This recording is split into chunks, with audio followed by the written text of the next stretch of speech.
Pour ce deuxième webinaire qui est en lien avec le collège employeur de l'UDES, nous avons souhaité aborder avec vous la question du dispositif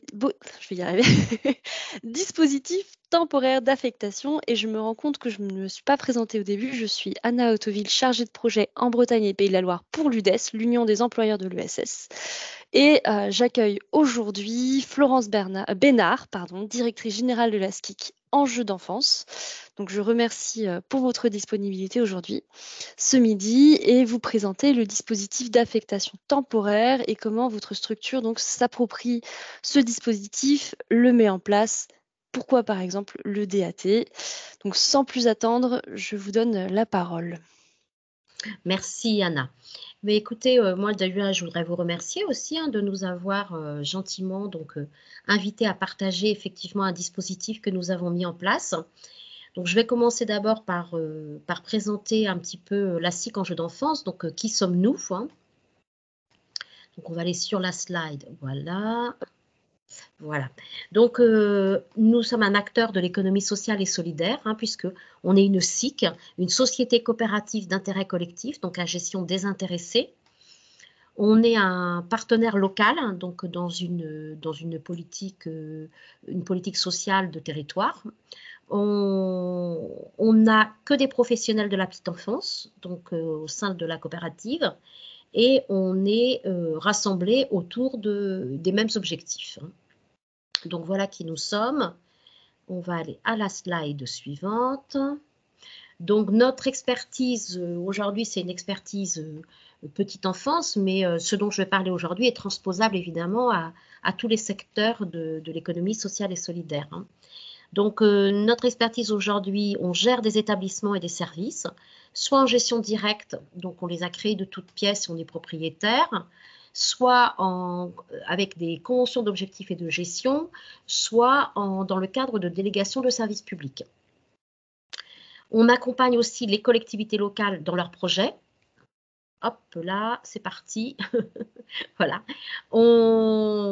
Notre mission aussi, c'est d'innover pour mieux répondre aux besoins actuels des familles.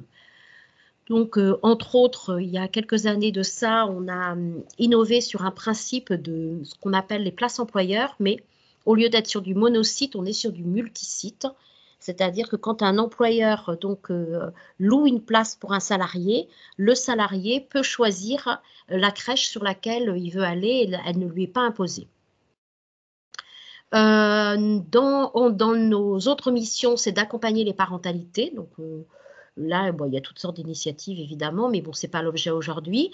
Et de former des professionnels. Et d'ailleurs, adossé à la SIC, on a une association Loi 1901 qui gère un organisme de formation et donc qui a été créé il y a maintenant 4-5 ans et qui a pour objectif, entre autres, de proposer des formations aux professionnels petite enfance de la SIC Enjeux d'enfance et de manière beaucoup plus large aux professionnels petite enfance de Bretagne et même de Normandie, parce qu'on en a qui viennent de Normandie et des Pays de Loire. Donc, on s'élargit un peu. Donc ça, c'est notre expertise. Donc là, une petite carte qui représente donc un petit peu en chiffres très rapidement. On a 12 établissements d'accueil collectif et individuel, ce qui comment signifie environ 400 places d'accueil. Pour vous donner un ordre d'idée, une place d'accueil dans une crèche, donc c'est 2,5 enfants inscrits. Donc on voit qu'effectivement, eh bien, on est proche du millier d'enfants accueillis par jour. On a également deux relais petite enfance, des relais assistants maternels. On a en tout 135 places qui sont réservées par des employeurs. Donc voilà. Alors, soit donc 31 pour des employeurs, on va dire, comment dire, entreprises, on va dire, et également 33 également pour des collectivités locales, mais au titre d'employeurs également. 204 salariés, donc on ne l'a pas indiqué là, mais donc 204 salariés. Chaque établissement, il y a une direction, tout simplement. Et au niveau du siège d'enjeux d'enfance, donc moi, je suis directrice générale. Ensuite, il y a une personne donc, qui est en charge de toutes les relations partenariales, collectivités locales et places employeurs et de la communication en jeu d'enfance. Il y a une autre personne qui est beaucoup plus en charge de projets transversaux et de la communication pour enjeux de formation, puisque du coup, comme je vous disais, l'organisme de formation s'appelle enjeux de formation. On a une personne qui s'occupe que d'enjeux de formation et on a aussi donc une coordinatrice petite enfance qui s'occupe du côté opérationnel du côté opérationnel RH et de tout ce qui est relation avec la CAF. Donc voilà, et on a une RSAI maintenant. Une RSAI, c'est une référente santé, accueil inclusif, comme la réglementation nous contraint. Donc voilà un petit peu, l'équipe du siège, et on accueille aussi une alternante, donc une alternante en secrétariat. Donc aujourd'hui, donc pour en revenir au sujet qui nous concerne aujourd'hui, nous, notre principal défi, c'est être suffisamment attractif pour avoir le personnel en nombre et qualification, pour maintenir notre offre d'accueil quantitativement et qualitativement. C'est-à-dire que notre secteur connaît une telle pénurie de professionnels qu'aujourd'hui, c'est un défi, c'est un challenge tous les jours de se dire on va pouvoir ouvrir toutes nos crèches avec le nombre de places, accueillir tous les enfants, puisqu'on est contraint à un taux d'encadrement horaire, et de fidéliser ce personnel, voilà, hein, donc, et de garantir quand même la qualité d'accueil. Et ça, c'est un challenge parce que tellement le secteur de la petite enfance est dans un état pénurique. Alors, nos constats de départ. Donc déjà, ce qu'il faut savoir, c'est que la petite enfance, c'est un secteur réglementé, donc en nombre et qualification. C'est-à-dire qu'on est contraint à un nombre de personnel, à la demi-heure, voire au quart d'heure, hein, donc de toute l'amplitude d'ouverture, mais on est aussi contraint aux qualifications, c'est-à-dire qu'on doit avoir tant de diplômés, tant de qualifiés, etc. Deuxième constat, on a des métiers qui ne sont pas très reconnus. Les métiers du soin en général, effectivement, on le voit bien aujourd'hui dans l'actualité, que ce sont des métiers qui ont été un peu oubliés parfois. Et en fait, et nous, dans la petite enfance, effectivement, c'est totalement vrai. Donc, la petite enfance a souvent été oubliée. Ce sont des métiers essentiellement féminins. Donc, pour vous donner un ordre d'idée, nous, je crois que sur 204 salariés, il me semble qu'on a 4 hommes. Donc ça donne voilà, le tableau. On a un fort taux d'absentéisme. Donc un absentéisme qui est lié à plein de choses, évidemment. Hein. D'abord, bien évidemment, les arrêts de travail avant les congés maternité, les congés parentaux, les congés enfants malades. Mais on a aussi, bien évidemment, les arrêts maladie, hein, c'est évident. Donc, et particulièrement pour les personnes qui sont fatiguées, soit physiquement, donc les troubles musculo-squelettiques, soit psychologiquement aussi. Hein. On a aussi un absentéisme qui est lié évidemment au congé. On a la convention collective à l'ISFA, donc, et il y a un accord d'entreprise. Donc, on a 34 jours de congé à l'année. Et on attache une très grande importance à la formation. Donc chaque salarié part en formation au moins une fois 2 à 3 jours par an, plus des petites formations à droite et à gauche. Donc tout ça fait qu'on a un taux d'absentéisme quand même important. Autre constat, on s'aperçoit que depuis la crise sanitaire, il y a une recherche plus de sens chez nos salariés. Donc ce qui prime, c'est ça. Donc ils veulent du sens à leur travail. Et pareil, depuis la crise sanitaire, c'était vrai avant, mais depuis la crise sanitaire, encore davantage, un souhait très marqué des salariés de concilier leur vie personnelle et leur vie professionnelle. Donc ça, ce sont les constats que l'on peut faire au quotidien. Donc nos réponses par rapport à ça, ce qu'on souhaite avant tout, c'est d'éviter les postes vacants. Donc faire en sorte que dès qu'il y a un CDI qui se libère, donc parce que la personne change de région, parce qu'elle choisit une autre orientation professionnelle, ou parce qu'elle change d'employeur, ou parce qu'elle va dans le public, enfin bon bref, peu importe. Mais quand il y a un CDI qui s'en va, pour nous, c'est très important que ce poste soit remplacé le plus vite possible parce que sinon, on va être contraint de le remplacer par ce qu'on appelle, nous, le DAT, et je vous en parlerai tout à l'heure, et ce n'est pas l'objet. Notre réponse est de remplacer systématiquement les personnels absents.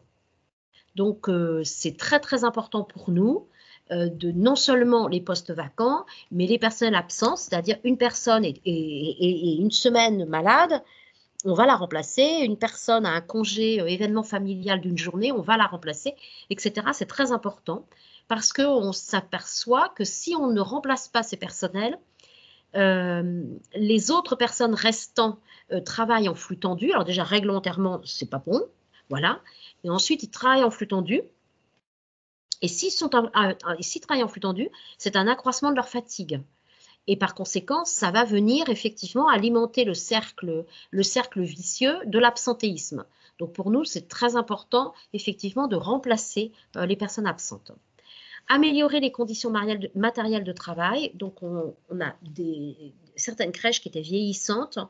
Il a fallu auditer toutes les conditions matérielles et effectivement faire en sorte que ce soit en intérieur ou en extérieur, donc je parle des jardins, et bien que toutes les structures soient revues, qu'elles soient relookées, qu'il y ait des bonnes conditions matérielles de travail et qu'il y ait du bon matériel. Autre réponse également, former et accompagner. Donc former, donc je vous en ai parlé, donc c'est très très important pour nous.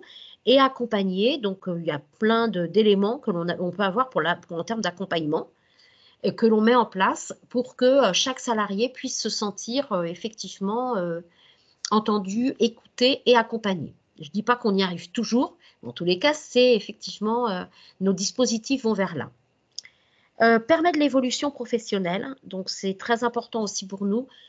S'il y a des personnes, par exemple, qui sont auxiliaires puériculture et qui veulent devenir éducateurs de jeunes enfants, qu'on leur permette cette évolution professionnelle. Donc, on a mis en place l'année dernière un dispositif de VAE, aussi bien pour des personnes titulaires du CAP Petite Enfance pour devenir auxiliaires de puériculture que pour des auxiliaires de puériculture qui voulaient devenir éducateurs de jeunes enfants. Et on a mis un dispositif de façon à ce qu'il y ait le moins possible d'abandon en cours de VAE, le moins possible de découragement. On a mis en place un accompagnement dès le livret 1.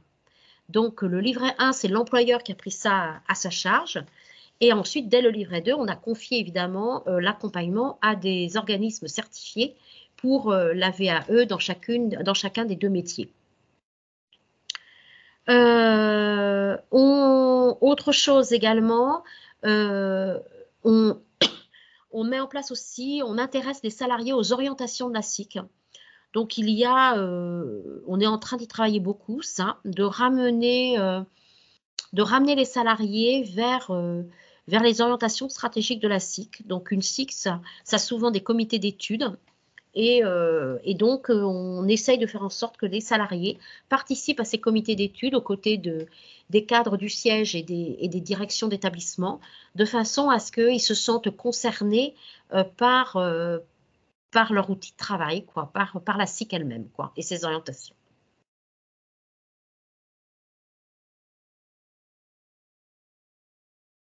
Alors, on a mis un dispositif pour nous aider pour les remplacements, parce que c'était le problème le plus compliqué, puisque déjà aujourd'hui, quand on met un CDI en offre d'emploi, là où il y a 10 ans, pour un CDI de JE, on avait environ 12 à 15 candidatures. Aujourd'hui, on n'a pas de candidature, il faut attendre qu'elle soit 3 mois pour avoir une candidature. Et là où avant, en auxiliaire de puériculture, il y a 15 ans, pour un poste, on avait environ 25 à 30. Aujourd'hui, on n'en a aucun. Donc, c'est très compliqué. Donc, du coup, évidemment, avoir des CDD à la dernière minute, c'est juste infaisable, ce n'est pas possible. Et puis, il y avait plusieurs inconvénients. Donc, on a mis en place ce qu'on appelle un dispositif, qu'on appelle DAT, nous, dispositif d'affectation temporaire. Les objectifs sont multiples. On a, d'une part, faciliter les remplacements.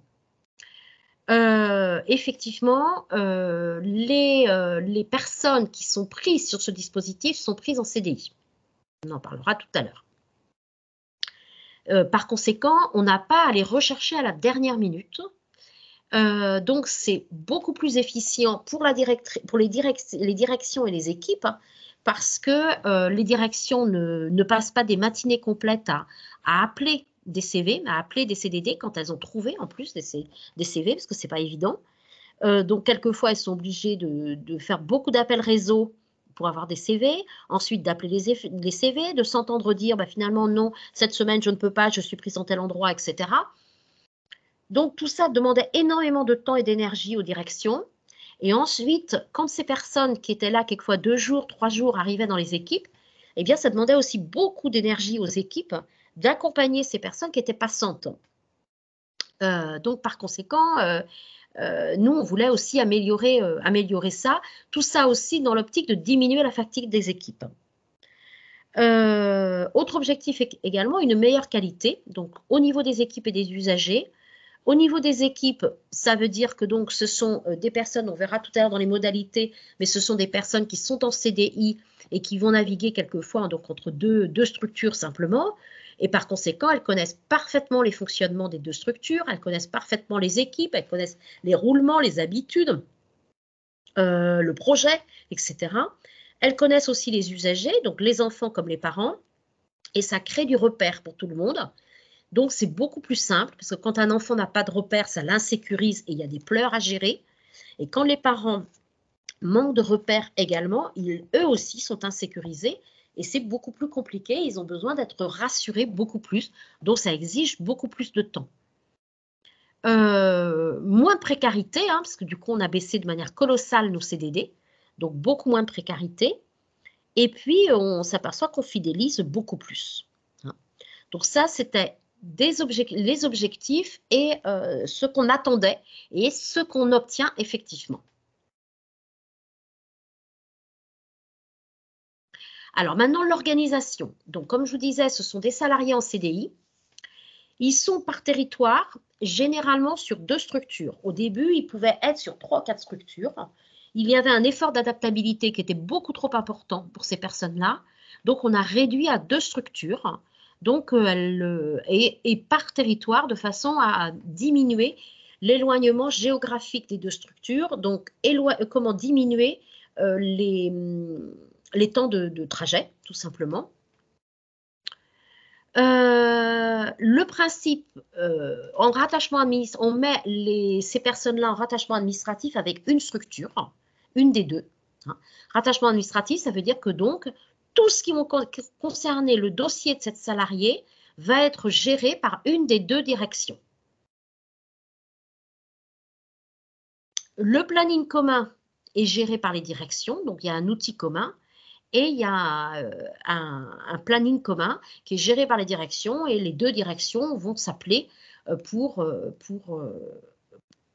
comment dire, activer ce planning. La mobilité qui est imposée de ce fait-là est compensée par une prime mensuelle. Autre chose également, les personnes qui sont en date bénéficient d'analyses de pratiques professionnelles avec les équipes. Donc, soit avec l'une, soit avec l'autre, soit avec les 2. C'est elles qui choisissent. Généralement, nous, on leur conseille de prendre les 2. Ensuite, elles ont accès à toutes les formations. Et on a mis en place aussi une coordination du DAT une fois par trimestre. Donc, c'est-à-dire qu'une fois par trimestre, la coordinatrice petite enfance, donc, de terrain, va passer une demi-journée avec elle pour voir un peu toutes les spécificités de leur job, répondre à leurs questions, traiter des problèmes avec elle s'il y en a, etc. J'ai une question, si je peux me permettre. Oui, tout à fait. Les salariés qui sont recrutés, donc elles savent qu'elles vont sur le dispositif DAT, Oui. elles choisissent ce dispositif Oui. au recrutement? Oui, tout à fait. Oui, tout à fait. Okay, Ouais. merci. Quand on met une offre d'emploi, on précise que c'est sur le DAT, on précise ce que c'est le DAT, et quand elles appellent pour candidater éventuellement, on leur dit ce que c'est le DAT, et on a même des personnes quelquefois qui sont en poste fixe dans les structures et qui à un moment donné donc ont envie d'être sur le DAT. D'accord. Ok, merci. Est-ce que je passe à la suivante? Oui, tout à fait. Bah, c'était la fin. Ah bah, Donc c'était je la me suis fin. trompée. Voilà, Oui, je c'était la t'arrive. fin. Voilà, tout à fait. Eh bien, Donc voilà, donc là je pense maintenant plus que je vais répondre aux questions parce que j'ai expliqué vraiment le périmètre, les contours du périmètre du dispositif, mais je pense plus que maintenant ça va être plus des questions. je me suis coupé mon micro. Je vous laisse la parole donc, pour les questions. Virginie, allez-y. Oui, j'avais une question sur le temps de travail des personnes qui sont en DAT. Est-ce qu'elles sont à temps plein? Comment vous vous organisez? Alors, elles sont à 35 heures comme les autres. Elles sont à 35 heures comme les autres. Par contre, quelquefois, on a des personnes aussi qui sont en DAT, qui sont en contrat senior, parce qu'on a un accord de travail pour l'accord senior, auquel cas, elles vont être comment dire, 32 heures.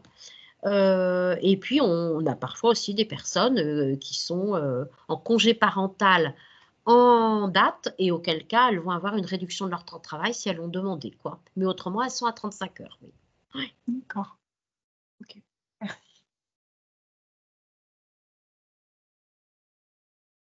Moi, j'ai une question aussi, et éventuellement, s'il n'y a pas d'autres questions, quels sont les gros défis, les principaux défis en fait pour les organisations de l'ESS dans l'organisation, la mise en place de ce dispositif ou en Nous, matière de gestion ressources humaines? ouais. Alors, les gros défis, c'est d'abord, nous, c'était en première, au niveau de l'économie sociale et solidaire, c'est d'abord réduire la précarité, c'est évident. Donc, réduire la précarité, donc en faisant disparaître peu à peu le principe de CDD et en CDIsant les postes. Donc, ça, c'est un premier point. Deuxième point, autre sujet également, c'était l'amélioration des conditions de travail des personnels, parce qu'on sait très bien qu'effectivement, en diminuant, en mettant des CDI sur des remplacements, comme je vous disais, eh bien, les équipes ont beaucoup moins de travail à former en continu ces personnes-là, donc puisqu'elles sont en poste et qu'à un moment donné, elles sont aussi bien formées et calibrées que des personnes qui sont là fixes, hein, donc à poste fixe. Donc ça permet quand même d'améliorer les conditions de travail des équipes, leur diminuer la charge de travail parce qu'on s'apercevait que plus on avait de CDD, plus les enfants étaient insécurisés, plus il y avait de pleurs et plus le personnel du coup fixe avait un surcroît de travail, donc lié à cette inconstance, à cette discontinuité finalement. Donc ça aussi, c'était important d'améliorer. Ensuite, améliorer le travail des directions. Les directions aujourd'hui ont quand même, elles ont des belles charges de travail, et pour nous, c'était important de mettre en place ce dispositif pour réduire leur temps de recherche de CV, d'appels, etc., infructueux en plus, etc. Donc, c'était effectivement un atout supplémentaire. Autre chose également, c'est que quand on ne trouvait pas de CDD, la plupart du temps, les directions avaient recours à la sollicitation des salariés en place pour leur demander une heure par-ci, une heure par-là, etc. Donc tout ça, c'est de la fatigue supplémentaire. C'est aussi une difficulté pour les salariés au niveau de la conciliation de la vie familiale et la vie professionnelle, parce que finalement, on leur demande des heures complémentaires et quelquefois, eux, ils ont aussi leurs propres contraintes, donc c'est compliqué aussi. Donc tout ça, c'était surtout en fait améliorer les conditions de travail aussi des personnels. Après, pour les usagers, aussi bien pour l'enfant que pour le parent, on s'aperçoit que, alors c'est peut-être un peu moins vrai quand les enfants grandissent, mais quand ils sont tout petits comme ça, ils ont besoin énormément de repères, hein, énormément. Donc le changement de visage, ce qu'on appelle en psychologie la figure de rattachement, c'était très compliqué pour eux parce que finalement, avec des CDD, plus les stagiaires qu'on accueille, hein, évidemment, eh bien, c'était très compliqué. Il y avait des visages nouveaux qui apparaissaient tous les jours. Donc, ça les effrayait complètement. C'était compliqué, plus de pleurs, etc. Et puis, pour les parents aussi, hein, les parents, de voir en permanence des nouveaux visages dans la crèche, à un moment donné, ils peuvent se poser des questions. Quand on leur explique finalement après à quoi est dû l'absentéisme, ils peuvent comprendre, mais au départ, quand ils voient plein de nouveaux visages, ça les insécurise. Ils se disent qu'il y a un problème, qu'est-ce qui se passe, pourquoi il y a des nouveaux visages, etc. Donc, en fait, c'est important, effectivement, que même pour des remplacements, ce soit par exemple 2, 3 personnes fixes, quoi. Ça dépend de la taille de la structure, quoi. D'accord. C'est très intéressant. Du coup, je suis curieuse pour les. Alors, je laisse la place s'il y a des questions pour rebondir déjà. Sinon, je suis curieuse pour les personnes qui sont présentes. Est-ce que c'est quelque chose par rapport à cette présentation, ce dispositif, c'est quelque chose que vous envisagez de mettre aussi en place dans votre structure?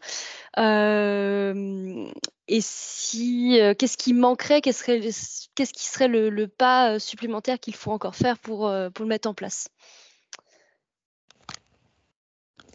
Je sais pas, Virginie peut-être ou, j'ai pas retenu le nom de deuxième personne. Oui, alors nous, on n'a pas ce dispositif actuellement, que ce soit pour la petite enfance ou l'animation. On a sur une mission, parce que comme on gère plusieurs missions, on l'a sur la mission périscolaire nantaise, mais qui est une grosse mission avec 800 salariés.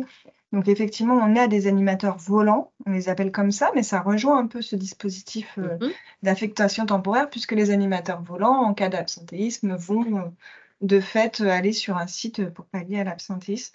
Mais c'est vrai qu'on l'a que sur cette grosse mission, c'est pas quelque chose qu'on avait déployé sur des petites structures. Mais finalement, c'est intéressant de voir, je trouvais le partage en fait administratif et des coûts en fonction de plusieurs structures. Finalement, on pourrait effectivement y penser par territoire et voir comment on pourrait dispatcher les coûts.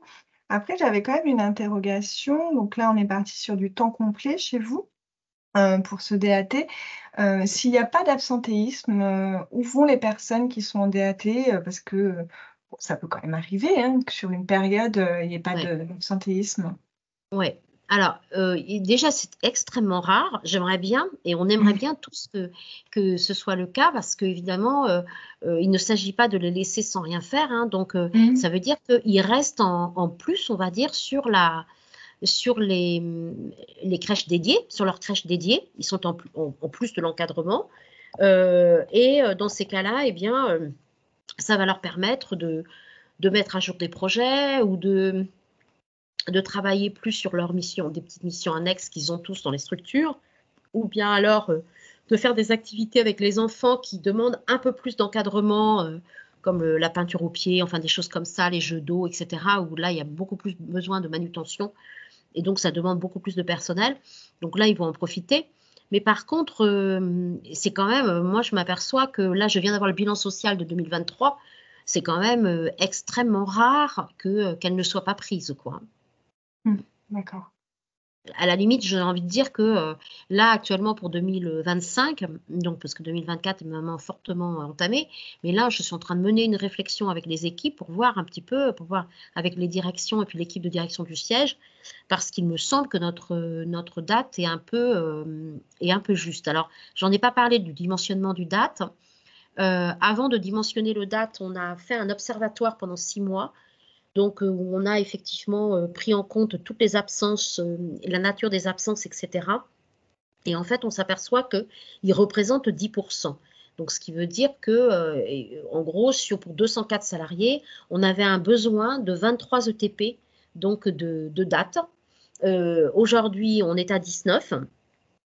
Et là, on s'aperçoit que c'est un peu juste par moment. Je pense particulièrement à 2 structures qui sont en partenariat justement au niveau du territoire, et où là, les remontées que je peux avoir, c'est que c'est un peu juste et il y a un recours à nouveau au CDD parce que les dates sont trop justes, quoi.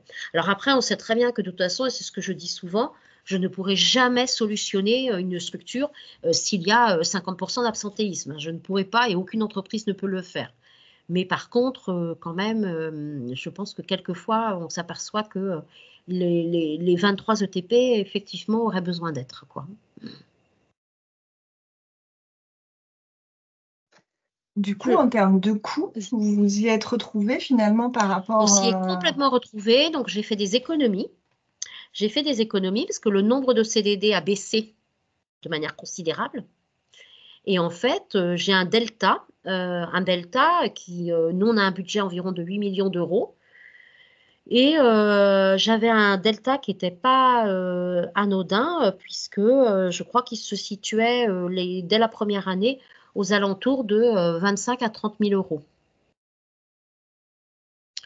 Donc entre le fait du date étoffé, donc à environ 20 TP, hein, et une diminution notoire des CDD. Alors qu'avant, on avait évidemment beaucoup plus de CDD. Donc le service rendu est meilleur. Nos objectifs sont partiellement atteints parce que on a encore quand même, on est obligé d'avoir recours quand même encore au CDD par moment parce que tous nos dates sont prises. Mais par contre, ça a vraiment bien réduit, quoi.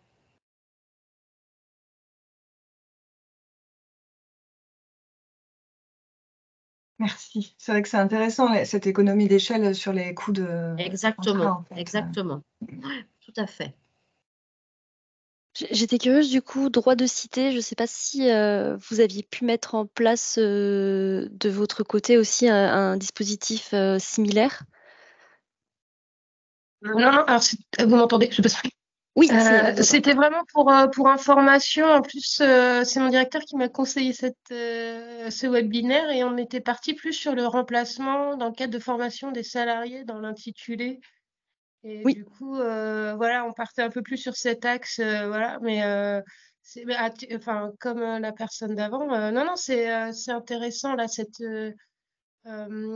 aspect là, multistructure en fait. Mais nous, on En n'est fait, pas, on n'a pas la même échelle en fait. Là, ouais, enfin, en d'accord. écoutant, nous, ce serait plus, il faudrait faire un partenariat, je pense, avec une autre structure. Ça pourrait être, voilà, intéressant, mais ça prendrait une autre forme. C'est ma question suivante, c'est qu'est-ce qui manquerait en fait pour pouvoir avoir ce dispositif qui soit reproduit dans d'autres structures de tailles différentes et que ce soit peut-être pas interstructure, peut-être que qu'est-ce qui manque pour aller plus loin? Est-ce qu'il y a un soutien? Est-ce que quelque chose, des ressources sont déjà identifiées et il manque un petit coup de pouce? Et je ne sais pas si vous avez déjà identifié ça, je m'adresse à tout le monde du coup.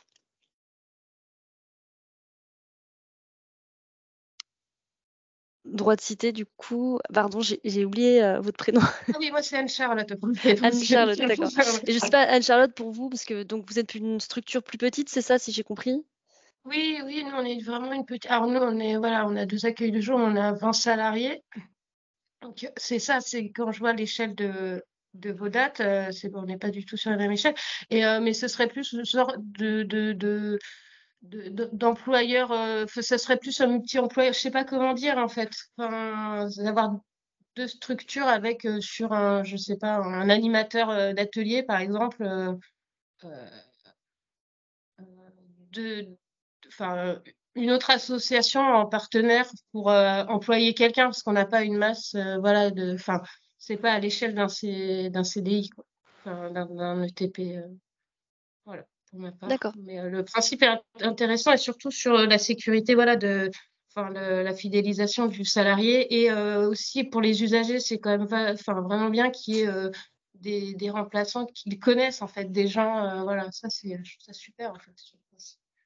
Voilà.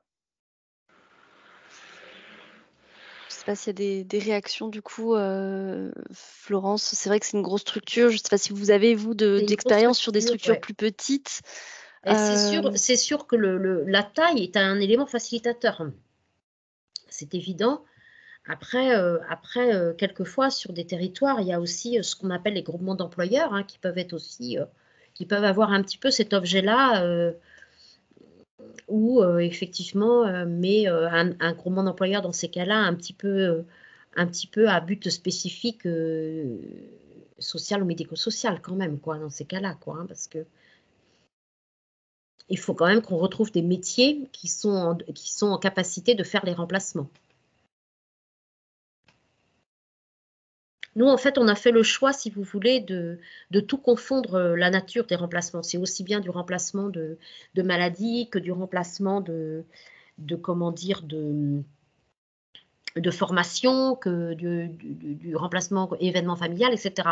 Et ce que je vous disais à un moment donné au début de l'échange, c'est qu'en fait, quand on a des postes vacants, eh bien, on n'a tellement pas le droit de laisser ces postes vacants, nous, d'un point de vue réglementaire, que malheureusement, quelquefois, pour que notre structure continue à ouvrir, eh bien, on met quelqu'un du DAT sur le poste vacant. Et auquel cas, c'est une perte de sa nature première parce que ce n'est pas son rôle premier. Son rôle premier, nous, c'est vraiment les petites absences qui sont compliquées à remplacer, comme la formation, comme la maladie courte durée, enfin, etc., etc. Mais par contre, effectivement, quelquefois, on est tellement, mais tellement mal pour remplacer, on n'a tellement pas de CV que plutôt que de fermer des places et puis de mettre des familles du coup dans l'embarras complet et de faire de mettre aussi l'équipe dans l'embarras, eh bien, il nous arrive effectivement de mettre une personne du dispositif DAT, par exemple, pendant 1 mois ou 2 mois, le temps qu'on trouve quelqu'un, quoi. Mais ce n'est pas l'objet. Est-ce qu'il y a une dernière question pour pouvoir finir à l'heure? Je ne sais pas si vous avez encore des réactions, sachant que je mettrai ce webinaire en ligne. Vous pouvez toujours revenir vers moi et si Florence l'accepte aussi vers elle. Et dans tous les cas, je peux m'assurer d'être le relais. Sachez en tout cas pour les structures plus petites, c'est une réflexion, c'est aussi l'idée, le but de ce webinaire. Donc là, on parle de grandes structures, mais d'avoir des réflexions, des partages de bonnes pratiques sur qu'est-ce qui peut être fait justement pour aider les salariés qui partent en formation et donc les employeurs, comment on peut pallier au manque de ces salariés avec cette volonté quand même de favoriser la formation professionnelle des salariés. Il n'existe pas de solution aujourd'hui toute faite. C'est quelque chose, voilà. C'est ça, il faut les inventer. On fait appel à la créativité dans un monde où on n'est déjà pas beaucoup de temps. Mais en tout cas, voilà, n'hésitez pas à revenir, à rebondir, à partager vos pratiques. Je vous remercie donc. Florence Bénard d'avoir témoigné, d'avoir participé à ce deuxième webinaire. Le lien donc vous sera communiqué ultérieurement. Je vous transmettrai le PowerPoint si vous me donnez l'autorisation. Et sachez que le prochain donc, webinaire est le 21 juin à la même heure sur le plan de développement de compétences avec une intervention du coup de Uniformation également et d'une autre structure pour parler donc de leurs pratiques. Je vous remercie et je vous souhaite Merci Anna. bon après-midi et bon appétit. Merci beaucoup. Au revoir. Au revoir.